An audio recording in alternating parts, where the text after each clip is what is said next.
मेरठ शहर का रहने वाला 37 वर्षीय अंशुल बावरा जो एक अपहरण केस में पकड़ा जाता है और फिर उसे 7 साल की सज़ा हो जाती है।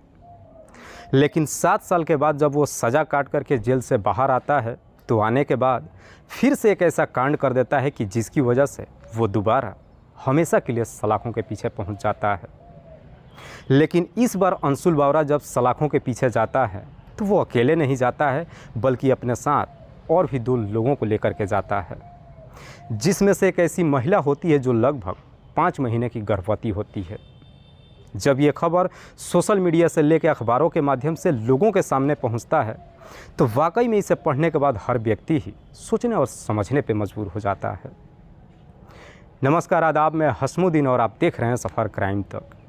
दोस्तों, आज की जो सच्ची घटना मैं आपको सुनाने वाला हूँ, दरअसल ये घटना है उत्तर प्रदेश के मेरठ शहर की। मेरठ का एक गांव आता है रजपुरा और इसी रजपुरा गांव का रहने वाला है रजत शिवाज। रजत जिसकी उम्र है लगभग 27 साल के आसपास, जो एक बिजली विभाग में लगभग 4 सालों से नौकरी कर रहा है। दरअसल रजत के परिवार में उसके माता पिता और पत्नी निशा के अलावा एक बेटी है जिसकी उम्र है लगभग 5 साल। रजत जिस बिजली विभाग में नौकरी करता है उसी के ऑफिस में एक और भी लड़की काम करती है जिसका नाम है सुषमा, जो रजत के घर से करीब 1.5 किलोमीटर दूरी पर रहती है। इसीलिए रजत हर रोज़ ही सुषमा को अपनी बाइक पे बिठा करके ऑफिस लेकर के जाता है। लेकिन एक सप्ताह पहले जब रजत की अपनी बाइक ख़राब हो जाती है, उसके बाद से सुषमा अपनी ही स्कूटी पर रजत को बिठाकर ऑफिस ले जाने लगती है। बात कर रहा हूँ मैं 29 मई 2020 की सुबह के करीब 8 बजे के आसपास। सुषमा हर रोज़ के तरह अपनी स्कूटी लेकर के रजत की गली के सामने खड़ी हो जाती है। रजत जब अपने घर से निकलता है तो जा कर के उसके स्कूटी के पीछे बैठ जाता है और फिर दोनों ऑफिस के लिए निकल जाते हैं। लेकिन वहाँ से अभी 2 किलोमीटर दूर गए भी नहीं थे, तभी पीछे से 2 बाइक सवार होकर के आते हैं और सुषमा के स्कूटी के सामने अचानक अपनी बाइक को रोक देते हैं। इससे पहले कि रजत और सुषमा कुछ समझ पाते, उसमें से एक लड़का नीचे उतर करके आता है और अपने पास से एक तमंचा निकाल करके रजत के सर में सटा करके एक पर एक 2 गोलियां चला देता है, जिसकी वजह से रजत की घटनास्थल पर ही मौत हो जाती है। ये काम इतनी काफ़ी तेज़ी में होती है कि सुषमा कुछ समझ ही नहीं पाती है और सुषमा जब होश में आती है तब तक वो दोनों अपराधी मौके से फरार हो चुके थे। सुषमा जब अपने सामने रजत की डेड बॉडी को देखती है तो देखने के बाद अचानक ही उसके मुंह से चीख निकल पड़ती है और गोली चलने की भी आवाज़ जब वहाँ के राहगीर सुनते हैं, धीरे धीरे लोग वहाँ पे इकट्ठा हो जाते हैं। लेकिन सुषमा जैसे ही होश में आती है, सबसे पहले इस बात की जानकारी रजत के पिता जितेंद्र शर्मा को देती है। जितेंद्र को जब मालूम चलता है कि किसी ने उसके बेटे की हत्या कर दिया है, जितेंद्र इस बात की जानकारी अपने भतीजे विपिन कुमार को देता है। दरअसल विपिन जो अपने गांव का प्रधान है। उसके बाद से जितेंद्र अपने भतीजे विपिन को लेकर के जब घटनास्थल पर पहुंचता है और जब अपने बेटे की डेड बॉडी को देखता है तो देखने के बाद दहाड़े मार करके रोने लगता है। हालांकि जहां पर इस घटना को अंजाम दिया गया था वो क्षेत्र गंगानगर थाने में पड़ता था। इसीलिए विपिन तुरंत ही पुलिस को फ़ोन करता है और इस बात की जानकारी थाने में दे देता है। इधर पुलिस को जैसे ही सूचना मिलती है, पुलिस फ़ौरन अपने टीम के साथ जब घटनास्थल पर पहुंचती है तो घटनास्थल की मुआयना करने के बाद डेड बॉडी को अपने कब्जे में ले लेती है और फिर उसे पोस्टमार्टम के लिए भेज देती है। साथ ही साथ पुलिस इस पूरे वारदात के बारे में चश्मदीद सुषमा से पूछताछ करती है कि ये सब किसने किया है और क्यों किया है। इस पे सुषमा पूरी कहानी पुलिस को बताते हुए कहती है कि साहब 2 लोग बाइक पर सवार होकर के आए थे, दोनों अपने चेहरे पे गमछा बांध रखा था, उनका चेहरा भी नहीं दिखाई दे रहा था। उन्हीं में से एक लड़का रजत के सर में 2 गोली मार दिया। सुषमा जब ये सारी बात बताती है तो उसके बाद से पुलिस फिर से सुषमा से सवाल करती है कि जिस बाइक से वो दोनों आए थे, क्या तुम्हें उस बाइक का नंबर याद है? इस पे सुषमा पुलिस वालों को जवाब देते हुए कहती है कि साहब, मैं उस बाइक का नंबर देखने की कोशिश तो की थी, लेकिन नंबर का जो प्लेट लगा हुआ था वो प्लेट मुड़ा हुआ था, जिसकी वजह से वो नंबर साफ नहीं दिखाई दे रहा था। पुलिस ये सारी बयान लेने के बाद रजत के पिता जितेंद्र के तहरीर पे हत्या का मुकदमा दर्ज कर लेती है और फिर इस केस की जांच पड़ताल शुरू कर देती है। अगले दिन रजत की जब डेड बॉडी की पोस्टमार्टम हो जाती है, उसकी डेड बॉडी को रजत के परिवार वालों के हवाले कर देती है और रजत के परिवार वाले भी उसके अंतिम संस्कार कर देते हैं। दरअसल पुलिस को भी समझ में नहीं आता है कि आखिरकार रजत की हत्या किसने किया है और क्यों किया है। इसीलिए पुलिस अब इस केस की जांच पड़ताल करते हुए सबसे पहले रजत के घर पे जाती है और फिर रजत के पिता जितेंद्र से सवाल करती है कि क्या रजत का किसी के साथ कोई झगड़ा तकरा, कोई दुश्मनी या फिर पैसे का लेन देन था। इस पे जितेंद्र पुलिस वालों को जवाब देते हुए कहता है कि साहब, मेरा बेटा एकदम सीधा साधा था, उसका किसी के साथ ना तो कोई झगड़ा तकरार था और ना ही कोई पैसे का लेन देन। हालांकि जितेंद्र जब ये सारी बातें पुलिस को बताता है तो पुलिस को लगता है कि अगर ये सब मामला नहीं है तो हो सकता है कि ज़रूर कोई प्रेम का एंगल होगा, क्योंकि रजत के ऑफिस में पड़ोस की रहने वाली सुषमा काम करती थी और रजत अक्सर सुषमा के साथ ही ड्यूटी करने के लिए जाता था। दरअसल पुलिस को अब शक हो जाता है कि शायद कहीं सुषमा का रजत के साथ अफेयर तो नहीं चल रहा था, क्योंकि ठीक 10 दिन के बाद ही सुषमा का देहरादून के रहने वाले एक लड़के से शादी होने वाली थी। पुलिस को जब सुषमा को लेकर के शक हो जाती, उसके बाद से पुलिस अब अपने शक को यकीन में बदलने के लिए सुषमा के मोबाइल नंबर के कॉल डिटेल्स को निकालती है और जब डिटेल्स को चेक करती है तो उसमें भी कुछ ऐसा नहीं मिलता है जिससे पुलिस को सुषमा के ऊपर कोई शक जाए या फिर उसके बुनियाद पर सुषमा को गिरफ्तार कर सके। हालांकि पुलिस इसके बावजूद भी सुषमा को थाने में बुलाती है और सुषमा से सवाल करती है कि क्या तुम्हें मालूम है कि रजत का किसी के साथ कोई अफेयर चल रहा था। इसमें सुषमा पुलिस वालों को जवाब देते हुए कहती है कि साहब, मैं रजत को पिछले 4 सालों से जानती हूँ, रजत का किसी भी लड़की के साथ में कोई भी अफेयर नहीं चल रहा था। पुलिस हालांकि बयान लेने के बाद सुषमा को छोड़ तो देती है, लेकिन पुलिस भी सोचने पर मजबूर हो जाती है कि आखिरकार क्या वजह रही होगी कि वो 2 लोग आकर के रजत की हत्या करके चले गए। दरअसल पुलिस अब इस केस की जांच पड़ताल करते हुए फिर से उस घटनास्थल पर जाती है और वहां पे आसपास में जितने भी सीसीटीवी कैमरे लगे हुए थे सबको खंगालना शुरू कर देती है। हालांकि पुलिस सीसीटीवी फुटेज को जब चेक करती है तो आखिरकार उस सीसीटीवी में वो दोनों लड़के बाइक पे भागते हुए दिखाई तो देते हैं, पर वाकई में उन दोनों के चेहरे पे गमछा बंधा हुआ था और बाइक के पीछे जो नंबर का प्लेट लगा हुआ था वो भी मुड़ा हुआ था, जिसकी वजह से ना तो उनकी चेहरे की पहचान हो पाती है और ना ही बाइक का नंबर दिखाई देता है। पुलिस अपनी तमाम कोशिश तो कर लेती है, धीरे धीरे समय गुजरता है और गुजरते ही लगभग 2 सप्ताह का समय गुजर जाता है, पर बावजूद इसके उन दोनों अपराधियों के बारे में पुलिस को कुछ भी नहीं मालूम चल पाता है। हालांकि पुलिस इस केस को काफ़ी सीरियस तरीके से ले चुकी थी। पुलिस भी एकदम से अपने जिद पर अड़ी हुई थी, चाहे जो कुछ भी हो जाए उन अपराधियों को जल्द से जल्द पकड़ा जाएगा। इसीलिए पुलिस अब आखिरकार 15 दिनों बाद 16 जून 2020 को घटनास्थल पर जाती है और घटनास्थल से करीब 4 किलोमीटर आगे जाकर के वहाँ के लगे हुए सीसीटीवी को चेक करती है। और इतनी दूरी पर जाकर के जब सीसीटीवी को चेक करती है तो आखिरकार उस सीसीटीवी में वो दोनों लड़के एक बाइक पर बैठे हुए सड़क किनारे दिखाई देते हैं। हालांकि उस वक्त भी उनके चेहरे पे वो गमछा बंधा हुआ तो था, लेकिन बाइक पे जो पीछे नंबर का प्लेट लगा हुआ था वो प्लेट सीधा था और उसका नंबर भी साफ साफ दिखाई दे रहा था। पुलिस को जैसे ही उस बाइक के नंबर मिल जाती है और पुलिस उसी नंबर से बाइक के ऑनर का डिटेल्स निकालती है और जब डिटेल्स को चेक करती है तो मालूम चलता है कि वो बाइक किसी ईशान दत्ता के नाम पर रजिस्टर्ड है, जो कंकड़ खेड़ा का रहने वाला है। पुलिस को जैसे ही ईशांत की डिटेल्स मिल जाती है उसी दिन ही पुलिस ईशांत के घर पे जाती है और फिर ईशांत को गिरफ्तार कर लेती है, क्योंकि उस वक्त ईशांत के घर के बाहर वो बाइक भी खड़ी थी। पुलिस जब ईशांत को गिरफ्तार करके थाने में लेकर आती है और जब ईशांत से रजत की हत्या के बारे में पूछताछ करती है और ख़ास करके पुलिस जब ईशांत से कहती है कि 29 मई 2020 को तुम्हारी बाइक को इस्तेमाल करके एक लड़के की हत्या की गई थी, इस पे ईशांत पुलिस वालों को जवाब देते हुए कहता है कि साहब 29 मई को मेरी बाइक तो मेरे पास थी ही नहीं। दरअसल मेरे पड़ोस का ही रहने वाला एक व्यक्ति है जो कि मेरा दोस्त है, जिसका नाम है अंशुल बावरा। दरअसल 28 मई को ही अंशुल बावरा मेरे घर पे आया था और मेरे से बोला था कि तुम्हारी बाइक मुझे 2 दिन के लिए चाहिए, क्योंकि मुझे मुजफ्फरनगर जाना है और 2 दिन के बाद मैं तुम्हारा बाइक ला करके वापस कर दूंगा।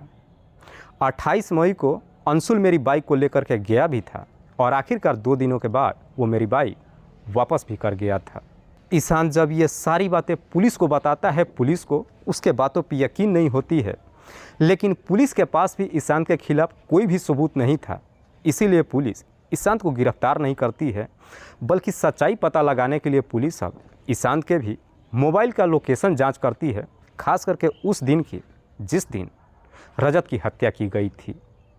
पुलिस जब ईशान के मोबाइल का लोकेशन जांच करती है तो मालूम चलता है कि जिस दिन रजत की हत्या की गई थी 29 मई 2020 को ईशान के मोबाइल का लोकेशन उसके घर का ही दिखाई दे रहा था। हालांकि पुलिस इसके बावजूद भी ईशान के घर पे जाती है और आस पड़ोस के लोगों से भी जब ईशान के बारे में पूछताछ करती है तो इस पूछताछ में मालूम चलता है कि वाकई में उस दिन ईशान अपने घर पे ही मौजूद था। तब जाकर के पुलिस को लगता है कि ईशान सच बोल रहा है। इसके बाद से पुलिस अब ईशान के ही तहरीर पे उसके दोस्त अंशुल को गिरफ्तार कर लेती है। हालांकि पुलिस जब अंशुल को गिरफ्तार करके थाने में लेकर आती है और जब अंशुल से रजत की हत्या के बारे में पूछताछ करती है तो अंशुल भी पुलिस वालों को जवाब देते हुए कहता है कि साहब, मैंने रजत की हत्या नहीं किया है। लेकिन उस वक्त घटनास्थल पे रजत की दोस्त सुषमा मौजूद थी, इसीलिए पुलिस अब सुषमा को थाने में बुलाती है और पुलिस जब अंशुल को सुषमा के सामने खड़ा करती है तो उसे देखने के बाद सुषमा पुलिस वालों को जवाब देती है कि साहब, चेहरे पे तो गमछा बंधा हुआ था, पर जो व्यक्ति था सेम इसी के कद काठी का था। सुषमा जब इस तरह की बयान दे देती है उसके बाद से पुलिस अब अंशुल से सख्ती से पूछताछ करती है और पुलिस जैसे ही अपनी थोड़ी सी सख्ती दिखानी शुरू करती है, आखिरकार अंशुल भी मजबूर होकर के अपनी सच्चाई कबूल कर लेता है।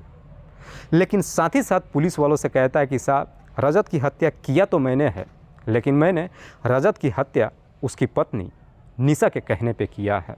अंशुल जब निशा का नाम लेता है पुलिस को लगता है कि शायद अंशुल झूठ बोल रहा है, इसीलिए पुलिस अब निशा को थाने में बुलाने से पहले उसके ससुर और उसके चचेरे देवर विपिन को थाने में बुलाती है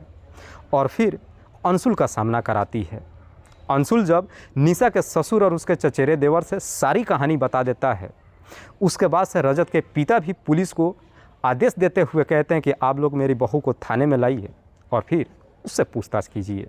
रजत के पिता से जब पुलिस को आदेश मिल जाती है उसके बाद से पुलिस अब निशा को गिरफ्तार करके थाने में लेकर आती है और निशा जब थाने में पहुंचती है और थाने के अंदर जब अंशुल को देखती है तो देख के ही समझ जाती है कि अब झूठ बोलने से कोई फ़ायदा नहीं है। इसीलिए पुलिस जब निशा से पूछताछ करती है तो निशा बिना किसी सख्ती दबाव के तुरंत ही अपनी सच्चाई कबूल कर लेती है। दरअसल निशा, जो कि कंकड़खेड़ा गांव अंशुल के पड़ोस के ही रहने वाली है। निशा की जब शादी नहीं हुई थी उस वक्त निशा कॉलेज में पढ़ाई कर रही थी। चूँकि निशा के भी परिवार में काफ़ी मेंबर थे, इसीलिए निशा इधर अंशुल के ही दुकान से जाकर अक्सर दूध लेकर आया करती थी, क्योंकि अंशुल अपना मदर डेयरी चलाता था। इधर निशा जब बार बार उसके दुकान पे जाने लगती है, उसकी खूबसूरती देख करके अंशुल की नीयत ख़राब हो जाती है और फिर उससे एक दिन अपने प्यार का इजहार कर देता है। हालांकि अंशुल, जो ऑलरेडी शादीशुदा ही नहीं था बल्कि उसके 2 बच्चे भी थे, लेकिन अंशुल का ये प्यार एक तरफा नहीं था, बल्कि बीतते समय के अनुसार कहीं ना कहीं निशा भी अंशुल को प्यार करने लगी थी। इसीलिए अंशुल जैसे ही निशा से अपने प्यार का इजहार करता है, निशा भी उसके प्यार को एक्सेप्ट कर लेती है और फिर अंशुल और निशा के बीच में प्रेम प्रसंग शुरू हो जाता है। लेकिन इससे पहले कि इनके प्यार की गाड़ी आगे बढ़ पाती, इधर नोएडा के एक व्यापारी के अपहरण कांड में पुलिस अंशुल को गिरफ्तार कर लेती है, जिसमें अंशुल को 7 साल की सज़ा हो जाती है और फिर अंशुल जेल चला जाता है। हालांकि अंशुल जब जेल चला जाता है उसके बाद से निशा भी अंशुल को भूल जाती है और फिर पहले के जैसे ही अपने कॉलेज आना जाना शुरू कर देती है। निशा जिस कॉलेज में पढ़ाई करती थी उसी कॉलेज में इधर रजत भी पढ़ाई कर रहा था और पढ़ाई के दौरान ही निशा का अब रजत के साथ में प्रेम प्रसंग शुरू हो जाता है। रजत और निशा के बीच में जब प्रेम प्रसंग शुरू होता है उसके बाद से रजत निशा को इतना काफ़ी प्यार करने लगता है कि आखिरकार उससे शादी करने का फैसला कर लेता है। लेकिन इस शादी में सबसे बड़ी प्रॉब्लम ये होती है कि दोनों ही अलग अलग जाति बिरादरी के थे। रजत, जो कि अपने माता पिता के इकलौता संतान था, जब निशा से शादी करने के लिए कहता है तो रजत के परिवार वाले इस शादी के खिलाफ हो जाते हैं। लेकिन रजत जब अपनी जीत पर उतर जाता है तो आखिरकार रजत के माता पिता उसकी बात मान लेते हैं और फिर रजत निशा से शादी कर लेता है। निशा से शादी कर जब अपने घर लेकर के आता है और जब उसकी पढ़ाई कंप्लीट हो जाती है, आखिरकार रजत को बिजली विभाग में एक नौकरी भी मिल जाती है और फिर समय बेहतर तरीके से गुजरने लगता है। 1 साल का जब समय गुजरता है तो निशा भी एक बेटी को जन्म देती है। पर जैसे ही शादी के 7 साल का समय गुजरता है, इधर अंशुल की भी अपनी सज़ा ख़त्म हो जाती है और वो जेल से छूट करके बाहर आ जाता है। लेकिन 7 साल के बाद भी जब अंशुल जेल से छूट करके बाहर आता है तो सबसे पहले निशा को ही ढूंढना शुरू करता है, क्योंकि जितने दिन वो जेल में था अक्सर वो निशा को ही याद करते रहता था। जेल से छूटकर जब बाहर आता है और जब निशा के बारे में पता करता है, तब जाकर के अंशुल को मालूम चलता है कि निशा की शादी नहीं हो गई है, बल्कि उसकी एक 5 साल की बेटी भी है। लेकिन कैसे भी करके अंशुल निशा का मोबाइल नंबर हासिल कर लेता है और जब निशा का मोबाइल नंबर मिल जाता है, एक दिन जब निशा के नंबर पर फ़ोन करता है और इतने सालों के बाद जब अंशुल और निशा की बातचीत होती है तो बातचीत करके निशा भी काफ़ी खुश होती है, क्योंकि अंशुल उससे कहता है कि जितने साल मैं जेल में था सिर्फ तुम्हें याद करके अपना दिन गुजारा किया था। इस तरह की जब बातें कहता है तो निशा को भी लगता है कि वाकई में अंशुल आज भी उससे बेइंतहा मोहब्बत करता है।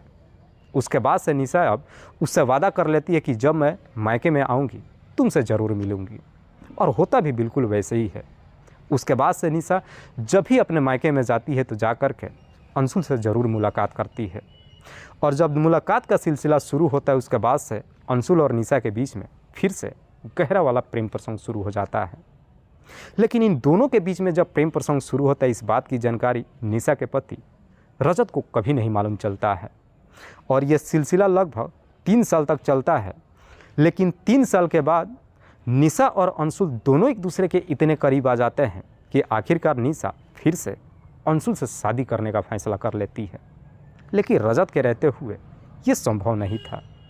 इसीलिए दोनों प्लान बनाते हैं कि अपना अपना हम घर छोड़ कर के भाग जाएंगे और बाहर जा कर के कहीं शादी कर लेंगे। इसीलिए 20 मार्च 2020 को निशा अपने घर के कुछ सामान अंशुल के पास पहुंचा देती है और कहती है कि 22 मार्च को सुबह मैं अपने घर से निकलूंगी, उसके बाद से हम कहीं फरार हो जाएंगे। सारा सामान अंशुल के पास पहुंचा करके घर पे आ जाती है। 22 मार्च को वो निकलने वाली थी, लेकिन निकलने से पहले ही पूरी देश और दुनिया में लॉकडाउन लग जाता है, जिसकी वजह से कोई भी व्यक्ति अपने घर से बाहर ही नहीं निकल पाता है। निशा भी जब चाह करके भी अपने घर से नहीं निकल पाती है, अब अंशुल के लिए एकदम से तड़प जाती है। जैसे जैसे समय गुजरता है, निशा बार बार अंशुल के नंबर पर फ़ोन करती है और उसके ऊपर दबाव देते हुए कहती है कि चाहे तुम्हें जो कुछ भी करना पड़े, मुझे इस घर से जितना जल्द हो सके बाहर निकालो। जब अंशुल के ऊपर दबाव देती है, आखिरकार अंशुल भी मजबूर होकर के निशा से कहता है कि अब हमारे पास मात्र एक ही रास्ता है कि तुम्हारे पति को हमेशा के लिए इस दुनिया से हटा दें। अंशुल जब रजत को इस दुनिया से हटाने के लिए निशा से कहता है तो निशा भी आगे पीछे कुछ नहीं सोचती है और आखिरकार अंशुल को अपने ही पति को इस दुनिया से हटाने की इजाज़त दे देती है। उसके बाद से अब अंशुल रजत को इस दुनिया से हटाने के लिए एक प्लान बनाता है। सबसे पहले एक तमंचे का इंतज़ाम करता है और फिर जा कर के पड़ोस में रहने वाले अपने दोस्त ईशान दत्ता से कहता है कि मुझे तुम्हारी बाइक 2 दिन के लिए चाहिए। 28 मई 2020 को ईशान से उसकी बाइक ले लेता है और बाइक लेने के बाद जो नंबर का प्लेट होता है उसे फोल्ड कर देता है और फिर अपने एक दोस्त कपिल जाट के नंबर पर फ़ोन करता है और कहता है कि मेरे साथ तुम्हें कहीं चलना है, कुछ ज़रूरी काम है। दरअसल ये कपिल जाट जो अपहरण के मामले में अंशुल के साथ खुद जेल गया हुआ था, अपने साथ ले जाने के लिए जब कहता है, कपिल भी उसके साथ जाने के लिए तैयार हो जाता है और 29 मई को सुबह सुबह जब दोनों बाइक से निकलते हैं, तब जाकर के अंशुल कपिल से कहता है कि हम लोग रजत को मारने के लिए जा रहे हैं। हालांकि रजत को जब मारने के लिए कहता है तो कपिल भी उसे जवाब देते हुए कहता है कि तुमने मुझे फिर से फंसा दिया, अगर तुमने मुझे पहले बताया होता तो शायद मैं तुम्हारा साथ नहीं देता। अंशुल उसे कहता है कि बस तू एक आखिरी मेरी मदद कर दे, उसके बाद से मैं तुमसे कभी मदद नहीं मांगूंगा। सुबह के 8 बजे के आसपास दोनों बाइक से निकल कर के सड़क पे जा कर के रजत का आने का इंतज़ार करने लगते हैं। इधर सुषमा जैसे ही रजत को अपनी स्कूटी पर बिठा करके अपने ऑफिस के लिए लेकर के निकलती है और घर से लगभग अभी 2 किलोमीटर दूर ही गए हुए थे, तभी अपनी बाइक को ला करके सुषमा के स्कूटी के सामने खड़ा कर देते हैं। अंशुल जो पीछे बाइक पे बैठा हुआ था वहाँ से उतरता है और अपने पास से वो तमंचा निकालने के बाद रजत के सर में सटाता है और सटा करके एक पर एक 2 गोलियाँ चला देता है, जिसकी वजह से रजत की घटनास्थल पे ही मौत हो जाती है। उसके बाद से कपिल और अंशुल बाइक को लेकर के वहाँ से फरार हो जाते हैं। लेकिन जब 4 किलोमीटर दूर जाते हैं तो जा कर के सड़क किनारे अपनी बाइक को रोक देते हैं और फिर बाइक के जो नंबर का प्लेट होता है उसे सीधा कर देते हैं। उसके बाद से दोनों वापस अपने घर चले जाते हैं और जब 1 दिन का समय गुजरता है उसके बाद से अंशुल उस बाइक को ले जा कर के अपने दोस्त ईशान दत्ता को दे देता है। वाकई में निशा जब ये पूरी कहानी पुलिस को बताती है उसके बाद से पुलिस निशा के ही तहरीर पे अंशुल के दोस्त कपिल को भी गिरफ्तार कर लेती है। हालांकि उस वक्त पुलिस जब निशा को गिरफ्तार करती है उस वक्त निशा जो 5 महीने की प्रेग्नेंट होती है। इस पूरे वारदात के बारे में जब रजत के पिता जितेंद्र को मालूम चलता है तो जितेंद्र पुलिस वालों से कहता है कि साहब मैं चाहता हूं कि एक बार निशा के पेट में जो बच्चा पल रहा है उसकी जांच कराई जाए। अगर जो उसके पेट में बच्चा पल रहा है मेरे बेटे रजत का होगा तो मैं उसे अपना लूँगा और अगर अंशुल का होगा तो मैं उसे छोड़ दूँगा। फिलहाल पुलिस इन तीनों आरोपियों को गिरफ्तार करने के बाद उस वक्त जिला अदालत में पेश करती है, जहाँ से इन सबको जेल भेज दिया जाता है। इधर रजत की जो बेटी होती है उसे रजत के परिवार वाले अपना लेते हैं। हालांकि मीडिया वाले जब निशा के माता पिता से जाकर के पूछताछ करते हैं तो निशा के पिता मीडिया वालों को जवाब देते हुए कहते हैं कि जो मेरी बेटी ने गलती की है वो कतई माफ़ी के लायक नहीं है, इसीलिए मैं उसे बचाने या फिर छुड़ाने की भी कोशिश नहीं करूँगा। दोस्तों, इस पूरी घटना के बारे में आप क्या सोचते हैं? आप अपनी राय हमें कमेंट बॉक्स में ज़रूर दीजिएगा। कल फिर मिलते हैं एक और नई सच्ची घटना के साथ। तब तक के लिए जय हिंद, जय भारत।